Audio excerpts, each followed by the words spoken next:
Pods, microschools, learning neighborhoods. Call them what you want, but tiny schools are changing the way America thinks about education. Welcome back to Beyond the Bill Number. Today we're heading into the classroom, sort of. We're talking about microschools, sometimes called learning pods. So, Stephen, before we get into all things that are kind of US microschooling and what people are doing differently, what does the homeschooling situation look like in the UK? It's very similar to the Okay. US in that obviously most schools are state schools. They're funded by the state, but we also have private school education as well. Okay. We do have church schools that are state schools as well. So we have religious Yes. education as part of the state system, which is a bit different. And all the best schools tend to be the church schools, actually. But then people also do have the option to homeschool their children. Now, there's an added wrinkle in that people who homeschool their children, again, are quite passionate about it generally, as the same as you get in America. But in England, we do have a standard set of exams at age 16 and 18. So if you homeschool your kids, you need your kids to take those exams. So you need to be teaching your children towards this common set of exams in a way that's not the same in America, where states have their own curricula. They might not even have curricula. You know, the whole idea of a national curriculum has been very sort of controversial in America. But certainly Yeah. in the UK, you need your child to pass their maths GCSE at age 16. Now they have to take that exam somewhere, and so if you homeschool your kids, you have to find a school that will allow you to buy that exam effectively. And you know they're not cheap, so you have to pay to take the exam. But also there's a lot of exams. They're like the science exams, for example, that have practical elements to them. So you have to go somehow. This kid has to go into a laboratory somewhere and carry out an experiment, and it's a pain for the schools. So most Yeah. schools don't do it. But they won't take homeschool Oh, kids. There's only a handful of schools that will do it. So it's really hard whoa. for people who homeschool their kids to actually find schools that will take them. And so when I was working in the Department for Education, I was working on exams policy. This was a big issue. So we had a lot of dealings with the lobby to do with homeschooling. And they were saying schools should have to take them in exams. It should be the law that schools cannot say no. And we're like, oh, not really, not going to do that. And so you get those same kind of arguments. But on the other Yeah. side, of course, you've got the people saying, well, people who homeschool, often the kids aren't getting a good education. Is that fair? You know, this Mm-hmm. idea that parents are always right. So parents always know what's best for their children. Mm-hmm. Absolute nonsense. Of course they don't. They don't have all the terrible things that happen to children if parents always know best. So they don't. And when it comes to education in particular, they often don't. So the kids are often getting a substandard education. Mm. Not always. Sometimes they get fantastic Right. education. Now the kids homeschooled to get fantastic educations Right. because they've got these genius parents and things who school them, but most aren't like that. And then there are occasions when homeschooling is used as a cover for all sorts of unpleasant abuse or sort of Mm-hmm. religious indoctrination, and Yeah. you know there are things that go on, and as in the US as well, people are worried that it's just not regulated tightly enough because the authorities just don't have the resources to properly regulate sort of homeschool kids. It is quite similar. My college roommate, actually, she came from New York and she was part of a homeschooling community, essentially a micro school. And that's how she got her entire education. And it truly actually changed how I perceived homeschooling, being her friend, because Mhm. she's super smart. I was like, oh my God, you made your own school. I didn't realize that you Yeah. could do that, because I only knew this one random Mhm. kid from my town. He was the one Yeah. homeschooled kid in the town. And then there was a lot of athletes that would come in that were homeschooled, but there was only Mm. the one guy that was always by himself that would Mm. be on your team randomly for sport because his mom would get him into soccer, whatever it was. Yeah. But my roommate, she was super smart, and the ways that she would talk about her Yeah. education growing up, I was like, wow, this is really cool. I feel like in the US, the only standardized test that proves if you got a good education or not is how you place on the ACT and the Yeah. SAT. I'm not sure if that's a good. That's right. But it makes homeschooling easier, if you Yeah. like. But well, it makes it easier in that respect. But I would say it would make it more difficult for the people who are actually homeschooling. At least in the UK, if you want to say, okay, I'm going to school my kids myself, then you have ready-made sort of Hmm. curricula and learning materials that you need. You know exactly what you need to teach them to pass these particular exams in all the different subjects. So even though that's probably a little bit constraining, at least you know what maths they need to know at a particular Right. age. You can sort of follow it through. Whereas if you're homeschooling in the US, it must be difficult to know. What do my kids have to know? What should they know? Oh, We had the CSAP when I was growing up. I'm not sure if they still have it, but it was a standardized test that we had to take every year. So I wonder if there is something like that. I honestly haven't looked into it because my dog doesn't need to go to all right. homeschooling. So That's good. That's good. That's good. But what history should you teach them? right, What geography should you teach them? What right. what science do they need to know? There's all the different subjects, all the different things, and you get to choose, don't you? If you're homeschooling and what you teach them. Yeah, What about if you teach them the wrong stuff and then all of a sudden they can't get a job? Or yeah. I mean, the social aspect's very, very important Hmm. if they're not able to function with other people, and that's going to be a problem for them. Right, right. Yeah, I think it's pretty interesting because this became a big thing during the pandemic. And a lot of the Yeah. time we're talking about these kind of pandemic kids now because a lot of these kids are 5, they're more in our Yeah. society than just little babies. So let's kind of get into it. What Yeah. is microschooling and what are we actually talking about here of this thing that was on the rise during the pandemic? Yeah, it was. Right, so you can think about microschools as a modern reboot of the one-room schoolhouse. So very, very sort of traditional little house on the prairie view of American schooling, which is quite a remarkable success story of early United States. The fact that all these people scattered about this huge country managed to get a pretty good education through these sort of schoolhouse systems. So instead of having hundreds of kids moving through these standardized lessons in a very big building, a micro school or one of these learning pods is 5 to 15 students meeting in a home or community space. So they might have a teacher, a qualified teacher, or parents might rotate teaching duties, or maybe one parent will take on all of the duties. There's various different ways of organizing it. So micro schools really exploded during the pandemic when families were desperate for alternatives, but a lot of these setups stuck around afterwards.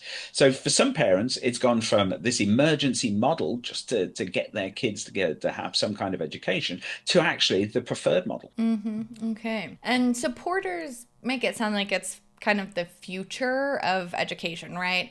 It's personalized, it's Mhm. nimble. You obviously have a much higher investment in your own kids' education than Mhm. maybe a professional might in a room of 25 kids. It's also Yeah. community driven. So critics also have something to say here, which is Mhm. essentially wait a second, what about oversight, quality assurance, and funding? Yes, exactly. So on one side, you've got advocates like the State Policy Network who say microschools empower families, keep the kids engaged, and shouldn't be strangled with red tape. But on the other side, you've got skeptics warning about these inequities that can slip in, the lack of accountability of the quality of the teacher or what's being taught, and the risk that they siphon resources away from traditional schools. So it's just another version of this classic American education debate, which is freedom and choice versus accountability. Right. And privilege is definitely here in the conversation.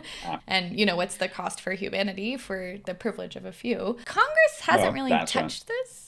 No, no, they haven't. So at the federal level, there's nothing that directly addresses microschools, at least not yet. There are some sort of tangential propositions like expanding 529 accounts, a lot of voucher style programs. The Big Beautiful Bill had a lot of this stuff in it. So vouchers are becoming much, much more widespread now. And this could indirectly benefit microschools. But Okay. Washington has pretty much stayed hands off on this. It's the states that are writing the rules, or in some case, erasing the rules. Okay. Well, then let's walk through a legislative timeline. How did states start dealing with this? Well, so in the early pandemic years, I think way back to 2020 and 2021, seems like a long time ago, lawmakers were really just trying to make sure that parents weren't breaking the law by gathering their kids together. So Mm. you had, for example, like Connecticut's HB 6138, Colorado's SB 71, which were both about clarifying the legality of pods within homeschool frameworks and basically making sure that people who were doing this weren't breaking the law. Neither of the bills passed, but they did mark the what even is this thing phase. Okay, so first it was are pods legal?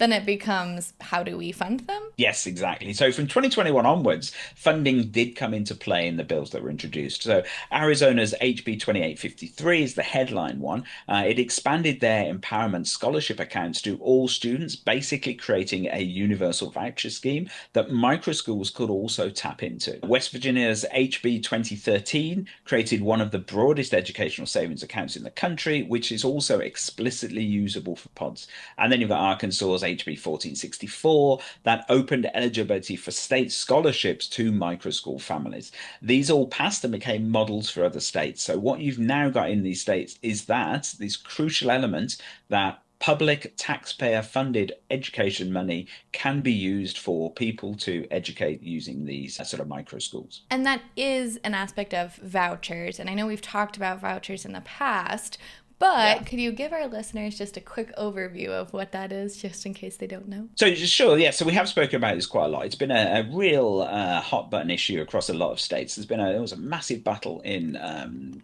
Texas for many years over this, which finally been resolved, and they've passed the scheme. So effectively, a voucher system says, okay, we're going to take the money that the state would spend on your child's education in the state system. We're going to give it to the parent. The parent can then spend that money within certain constraints on things like buying educational resources, on sort of homeschooling costs, or even on sending their children to a private school. So that they started as a way of funding children with very special needs, very specific needs, children with sort of severe disabilities and things who really struggled in state schools. So therefore, the parents who in those situations genuinely do know best can then say, look around, find the best school for their child, and actually use that state money to actually go and pay for that. But they were very quickly expanded out so that now they're used very often for parents who are just not happy with their local state schools. They want to send them to a better school. Perhaps in a lot of cases, this is like religiously oriented. So perhaps they want their child to get a more sort of rigorous religious education in one way or another. And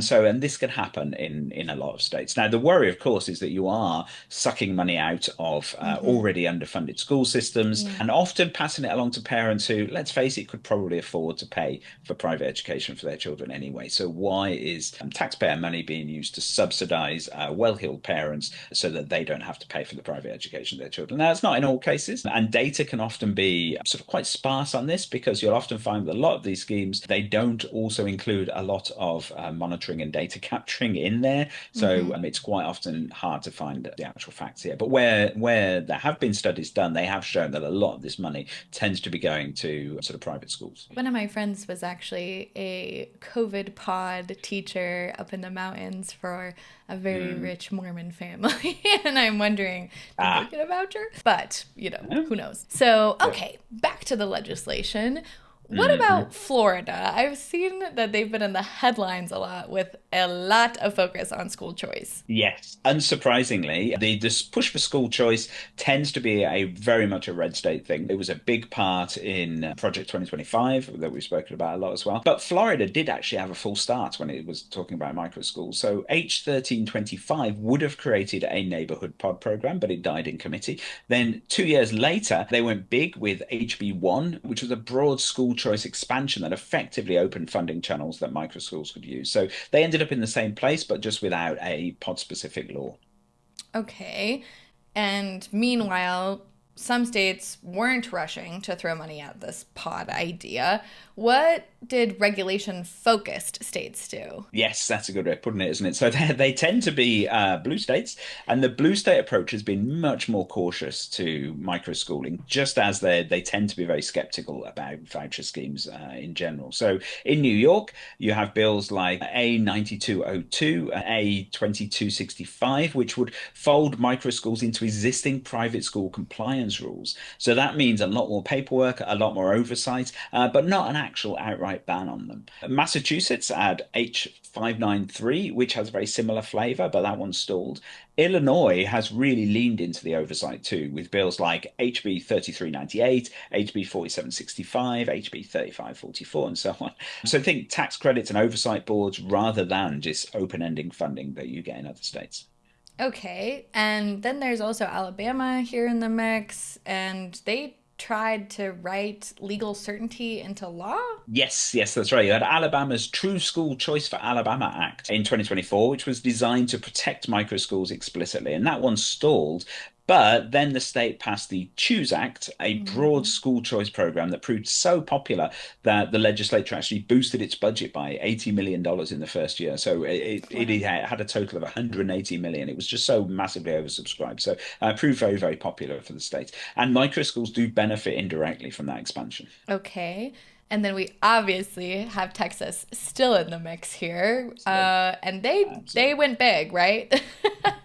They did. So all this was tied up with last year when they ended up, how many they had about 20 different special sessions or something. They had loads of special sessions, Yeah. all with Greg Abbott trying to pass school choice legislation and failing, basically because the Republicans in Texas were very suspicious about school choice programs. They thought that it would mean funding being drawn away from rural schools, and rural schools Mhm. in Texas very much the sort of the center of the community. So they didn't want to see them being weakened. So they're very suspicious. But they did pass SB 1955. Now this exempted learning pods from childcare and facility rules, which meant that they wouldn't be regulated like daycare. So a sort of Mm. really good, really important deregulatory measure there for Texas. And since then, microschools have been wrapped into these larger school choice pushes. So back in 2023, during the HB1 special session, you had HB 100 and SB 8 and various others. And as we say, these really struggled to pass. But the momentum is clear here. Texas really wants these pods and this small scale schooling to actually be rolled into their whole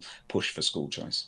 Okay, all right. So in red states, microschools are being funded, kind of like mainstream school choice, which we're hearing a lot about. Mhm. In blue states, they're being regulated and limited. Yes, that's right. So Okay. it's a patchwork, and without the federal framework, a microschool in Arizona could look very different from a microschool in Massachusetts. Mm. The Microschooling Center projects another million students could join microschools by 2027. So that really means that these legislators are going to have to stop treating pods like a sort of a quirky boutique experiment and actually start writing real rules that balance this innovation with proper accountability. All right. Well, that kind of means the big question is whether the future looks more like Arizona's laissez faire universal voucher model or New York's you can do it, but we want guarantees you'll do it right. Yes, that's right. And that is the tension.